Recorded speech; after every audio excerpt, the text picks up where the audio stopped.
Sage Wanderer here, and welcome to Coffee Talk!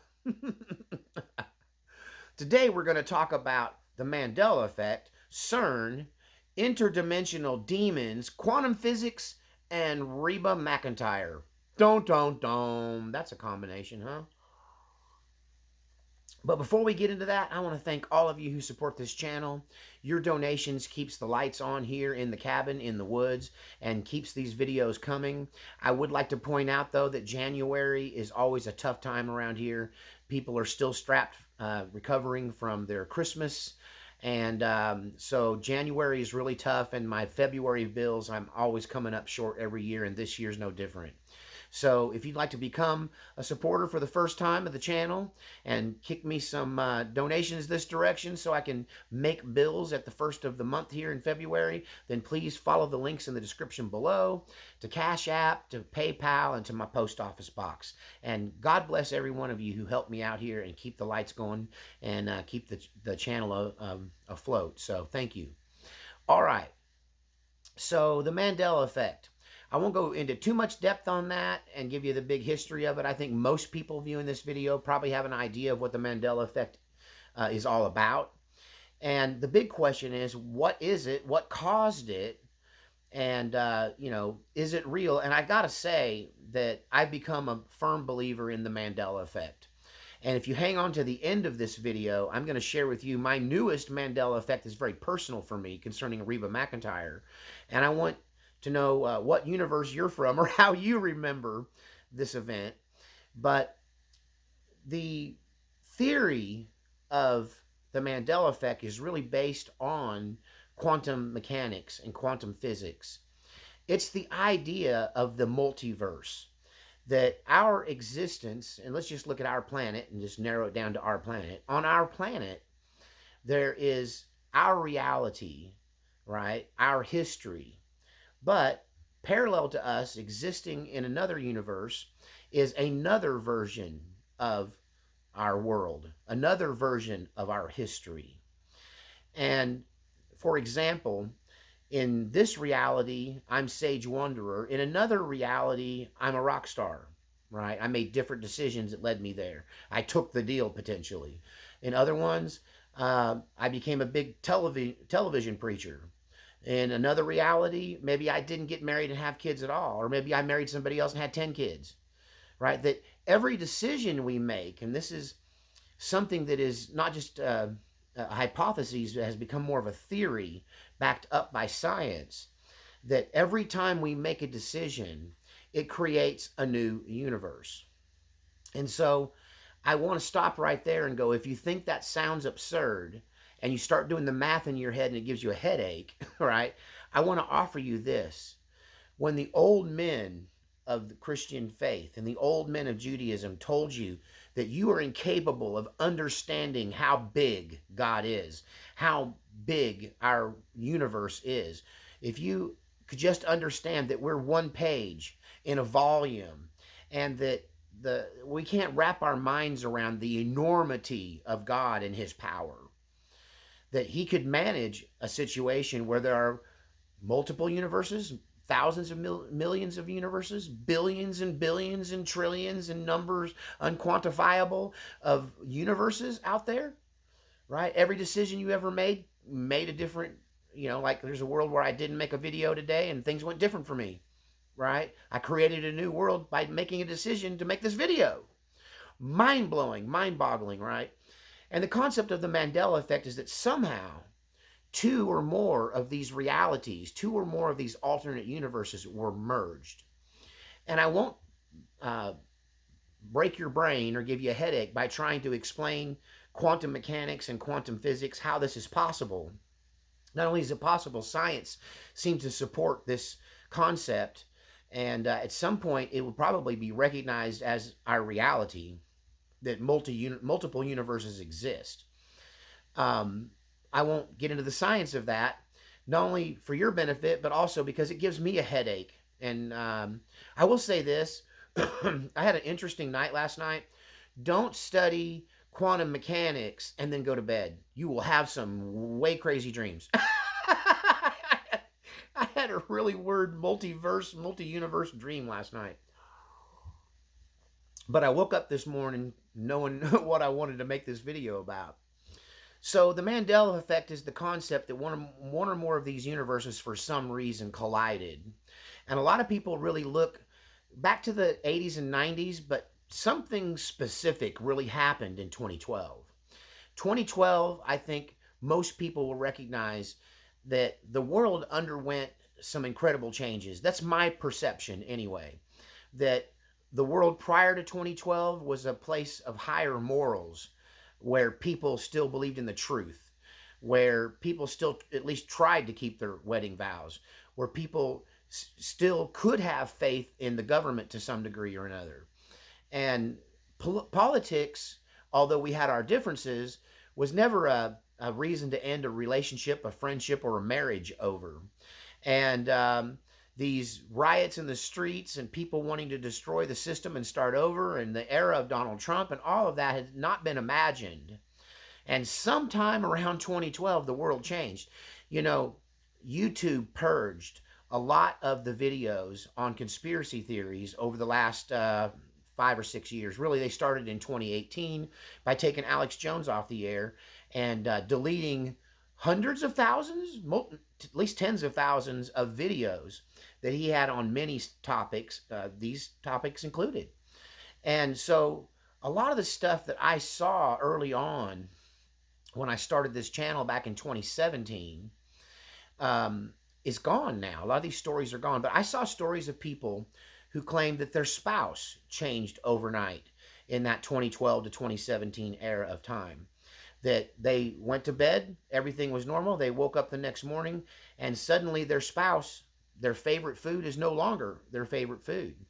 That things they used to love to eat, they won't touch and say, "What are you feeding me this? You know I hate it." And they're like, "Honey, that's your favorite meal. I've been making that for you for years." And they're like, "No, you haven't. You know I don't eat that. What's wrong with you?"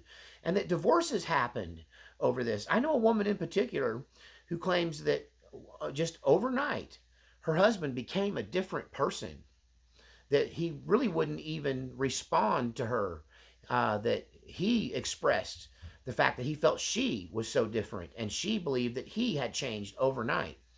There were videos online, testimonies of people that are now gone, been scrubbed from the internet, that talk about looking at a biblical scripture and having it change before their very eyes.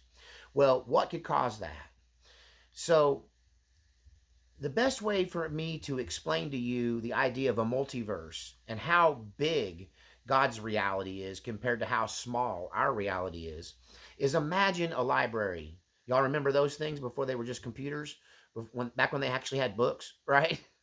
That imagine a library, a big one, filled with stacks and stacks and stacks of books, volume after volume, many of the books being 300 to 1200 pages, big books, lots of words, the human experience on paper. Okay. Now imagine that our reality, our history, right? Not the parallel universes, but just our one little universe, right? Of the multiverse. Imagine it as a single page in one of those volumes. Now, one page forward and one page back are alternate realities that are so close to ours that they could be mistaken for one another. Only subtle differences, like the Bernstein Bears are now the Berenstain Bears, right?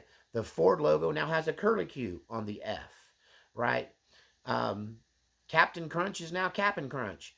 And so these realities that are different could be a result of one or more of these pages of universes within this volume that is the human experience getting stuck together and imprinting on one another. Maybe they got wet. Something happened to cause the ink from one page in the book of human experience and universes, which is our reality, to then imprint on another reality and then be combined. So what could cause this? Well, there's recorded, documented instances of people who slip through dimensions temporarily many times. They go into another dimension and come back. Like the story of a man who was struck by lightning in his backyard in front of 16 witnesses in 1972 in England, and he disappeared for 3 days. Reappeared in his backyard 3 days later, claiming that he was transported to an alternate universe where he didn't recognize anything. He spent a couple of days in a hospital being treated by a doctor. When he came back to this reality, that hospital didn't exist in that reality, but the doctor that treated him did. So he looked him up, but the doctor had never heard of him, never heard of that hospital, and had no memory or any record of ever treating a man by his name.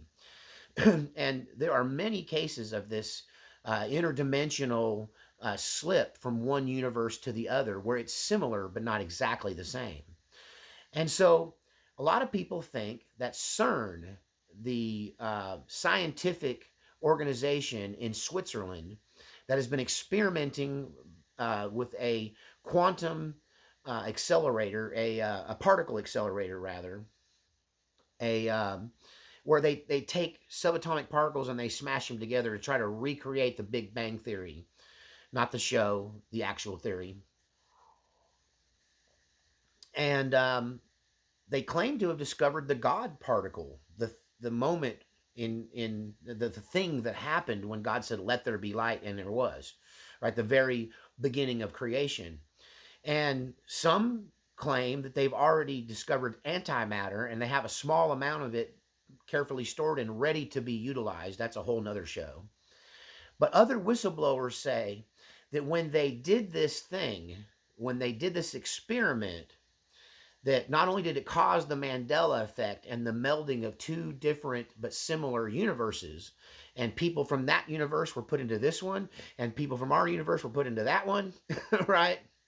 Like the 2 pages in a book imprinting upon each other. Not only did that happen, but at the point of impact, a wormhole opened up, and interdimensional beings that can best be described as demons came pouring out into our reality, and they couldn't stop them, and it was shocking. And once again, a lot of this has been scrubbed from the internet. People are being disappeared over these whistleblower statements, and it takes a little bit of don't and some coffee to swallow to buy it. But they're claiming that demons came flooding into our reality, which would also explain some of the big changes that started happening around 2012. A lot of people around the world, and the Vatican in particular, and exorcists from around the world, are claiming that there's been a huge spike in the last 10 years for the need for exorcisms and deliverance ministry, that demons are roaming our world, and religious people like myself will affirm that, and that is their experience that they are having. And at the same time, you've got people having the Mandela effect as well. And if you're starting to think, well, Sage, this just sounds like a lot of mumbo jumbo, it appears that science, when it comes to quantum physics and quantum mechanics in particular, are on the verge of proving that not just that multiple universes exist, but they can collide and intertwine under certain circumstances. And I think it's one of those things where it happened, and now they're releasing the data to support it. They figured out how it happened for the most part. But whether it was CERN or by some other force, I believe that the space-time continuum, the multiverse, has been disturbed. Something's happened to our book. And as far as interdimensional demons go, creatures from another dimension, imagine the book again in the library scenario. That all of our human experience, our history from the beginning of time, can be contained on one page, with that book being maybe 200 or 300 pages of other alternate universes, alternate realities for this one human experience. But we're just one book in this vast library filled with thousands of volumes.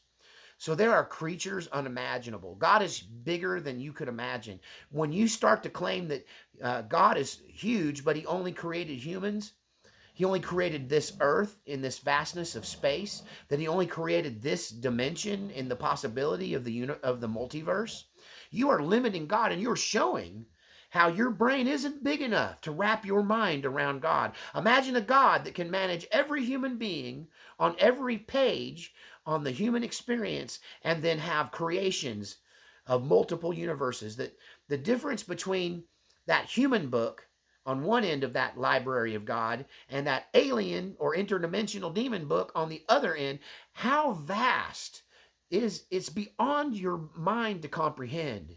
It's the only thing that covers it is don't. Ah. So has everything been disturbed? You know, everyone's aware that there's prophecies in every religion about the end of the world. There's prophecies in the book of Revelation in particular that people are very much obsessed with right now, believing that we're at the end of the world. But what nobody ever seems to do is ask why. Why did Jesus need to come back? Why did all this stuff happen? Why is the book of Revelation playing out before our very eyes? And for that, I tend to glom on to something Jesus said. He says, you know, at the end of time, it'll be like it was in the days of Noah. So we know that this earth was destroyed once before by a flood. And all the Bible tells us is that the people were wicked and that they were corrupted. But it doesn't explain how, right? Or why, or in what way. But from studying pre-diluvian, there we go, pre-diluvian man, by studying what little bit of records and mythology we have about life before the flood, I came to the conclusion it was science that had corrupted the world. It was the science, particularly of genome rearrangement, the creation of human angel hybrids, human demon hybrids, human animal hybrids, and that had corrupted everything on the planet because they had been messing with DNA, potentially creating dinosaurs for giant lawnmowers, you name it, whatever you can imagine is possible. And that may be what sin that they caused, that caused the massive reset, that caused God to step in and create a massive reset and bring us back to the Stone Age to start over from scratch. And that's what we're seeing in the book of Revelation is an intervention by Christ the King to save this planet from ourselves, because our scientists dabbled in God. They tried to be God. They tried to fulfill the ancient lie of the Garden of Eden. Yes, if you eat from the tree of the knowledge of good and evil, you shall be like God. They tried to recreate Nimrod's mistake at the Tower of Babel. We're going to build this tower so high that we can be as tall and as high up as God. The arrogance of humanity to play God has destabilized the space-time continuum, for lack of a better word. It's destabilized the multiverse. It's opened a door between our book and the other volumes in God's library of creatures. And these interdimensional demons have come in, and many of them do not have good intentions. Many of them were escaping banishment. They had been banished to one corner of God's library, and now they're in our book. And our reality has melded with a similar reality close to us, the page next to us, and the pages have imprinted upon one another. You know, the Mandela effect for me was something I thought was peculiar at first, and then the more I looked into it, the more I just got blown away, because I remember the Ford logo looking different than it does. I remember the Coca-Cola logo looking different than it does. I remember the Bernstein Bears, not the Berenstain Bears. That don't even make no sense or even sound right. And my kids grew up on that show. And there are many, many more of those, but the one that really got to me was in the book of Revelation, where during the millennial reign, it is said, and this is a quote from what I believe the King James Bible once said, that the lion shall lay down with the lamb. I even had a ministry called the Lion and Lamb Ministry with a logo of the lion and the lamb prior to 2012. And when I heard about this Mandela effect and looked in my Bible and realized that it says, and the wolf will lie down with the lamb, that blew my mind. That, more than anything else, made me go, there's something wrong, because I remember we were a King James Version only family. And even now, I don't use the New International Version or Living Bible. I use New King James Version, which is just the King James Version, and all they changed were the these and the thous to they and them, right? You and them. And changed up some of the Elizabethan or Victorian language, Elizabethan language, Shakespeare language. A whole nother video about the King James Bible and Shakespeare. Don't. But I pulled out my trusty old Bible. This I'd show it to you, but it's kind of holding up my phone right now because my tripod's broken. I don't have the money to buy a new one.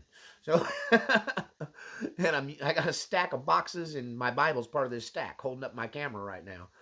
But man, I've worn that Bible out. I've had it for decades. It is so worn that you can't even tell it's a Bible. It just I don't know. You can, but there's no way. Like my name's rubbed off on it. You don't even say Bible on the outside anymore. It's just all highlights and side notes. And somehow I didn't realize that the lion doesn't lay down with the lamb. The wolf lays down with the lamb. That blew my mind. Which leads me to my final story here about the Mandela effect and alternate universes, and the fact that people involved in quantum mechanics believe that this is actually some kind of grand simulation. And I could do a whole video on that, but it'd break your brain. It breaks mine. It'd probably break yours too, unless you're a quantum physics expert. But nonetheless, one of the things that recently came to my knowledge really freaked me out. My own personal Mandela effect concerning Reba McIntyre. Now, back in the early 90s, Reba McIntyre was a very popular country singer and on tour all the time. And before this event happened to her, I had a very popular band, and we were always struggling to find a sound guy. And we finally found one we liked, and we've been working with him for a year or two when he come into some money and decided he was going to buy a world-class touring stadium rig, sound equipment, and he ended up being Duran Duran sound man for a few years. And Jay Hogue, you can probably even look him up. It's H-O-G-G, Hogue, Jayhogg. But Jay Hogue, he ran sound for Duran Duran, and we lost him. We lost him to Duran Duran. And we were struggling for a while. And a friend of mine who was a musician had a guy crashing in his living room who claimed to be having been a member of Reba McIntyre's sound crew. Now, if you remember, Reba McIntyre's band and her entire sound crew were killed in a horrible accident. And right after this happened, I encountered this guy who's living in a tent inside my friend's living room. Okay, he put up a tent in the living room so he'd have his own privacy. He's couch surfing with a friend of mine. And my friend says, "Look, I know this guy, and he used to work for Reba McIntyre." And I said, "Well, he must have got fired or quit right before everybody was killed, or he'd be dead." And he said, "No, he's the only survivor." And I said, "Really?" And so I met this guy, and he tells me the story of how he ran the monitor board for Reba McIntyre for years. And on the date when her entire band was killed, he's one of these people that got lucky, that he claims that there was a problem with the mixing board. He had to stay behind with a chase vehicle, right, a truck, then to wait for this repair to come in the city they were in, and therefore he wasn't involved in the accident. But here's where the Mandela effect kicks in, because I remember clearly and had detailed discussions with this man about his experience, because he worked for me for about a year and a half. And I remember the news stories at the time of how Reba McIntyre's band was killed in a bus crash when their bus rolled over and caught fire, and everyone in the bus, the band and the crew, were all killed in a flaming bus fire. But if you look that up today, they all died in a plane crash. Don't. I ran across that a few days ago and I went, what? And I talked to the people around me who are from Oklahoma, and remember, Reba McIntyre's from Oklahoma, and they all remember it being a bus crash. But apparently, in this universe, they died in a plane crash. How do you remember it? Do you remember back in the 90s when Reba McIntyre's band was killed? Did they die in a plane crash or a bus crash? And it would be one thing if I was just remembering the news stories, but I talked in detail about this story with this man who was my sound guy, who had worked for Reba McIntyre, who claimed to be the only person that survived it because he had to stay behind and babysit a piece of broken gear, or he would have been on that bus/plane.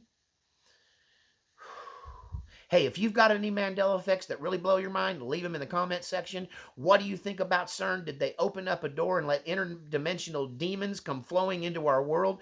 Did two or more multiverses collide? Is that why the people are so different than they used to be?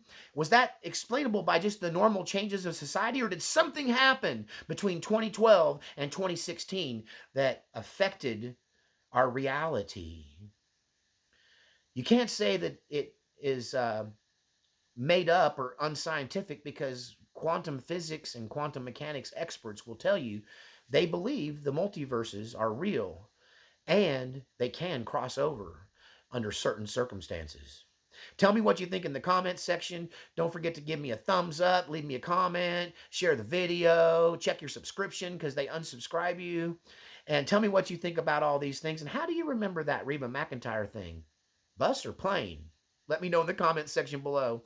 And we'll see you next time on Coffee Talk.